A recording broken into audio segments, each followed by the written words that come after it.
On vous a beaucoup parlé ces derniers temps des images créées par l'intelligence artificielle. Le papé sa doudoune ou encore Emmanuel Macron assis sur une poubelle.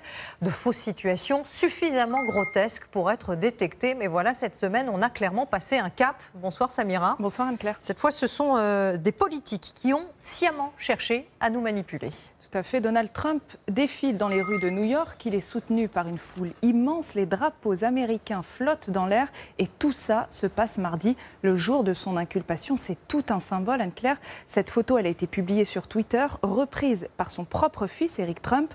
À ce moment-là, il sait très bien qu'il s'agit d'une fausse information, une fausse image créée avec l'intelligence artificielle. Mais peu lui importe. Le résultat est là, près de 10 millions de vues pour ce cliché. Certains internautes la partagent même comme si elle était vraie. Pourtant, il suffit de regarder les détails qui clochent. Les visages, les mains des personnages ne sont pas crédibles. L'auteur a même signé, vous le voyez, sa création.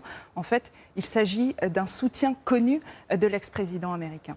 En Allemagne, c'est le parti d'extrême droite, l'AfD, qui se sert de ces fausses images sans état d'âme non plus. L'AfD publie cette affiche avec un groupe d'hommes aux cheveux noirs, la pommade, vociférant, agressif, de quoi faire peur avec ce slogan « Non à plus de migrants ». Le parti assume, ils utilisent des bases de données gratuites sans vérifier si elles contiennent de l'IA. Ils se disent même reconnaissants de cette nouvelle technologie. Enfin, tout aussi inquiétant, certains médias sont tombés dans le piège cette semaine de l'IA. Parmi eux, le quotidien italien La Stampa. Il a publié cette photo créée de toutes pièces de Marlène Schiappa. La ministre est représentée, vous le voyez, avec un large décolleté et un 49.3 tatoué sur la poitrine. La photo est choquante, mais il faudra attendre l'édition du lendemain pour savoir qu'il s'agit d'une fausse information.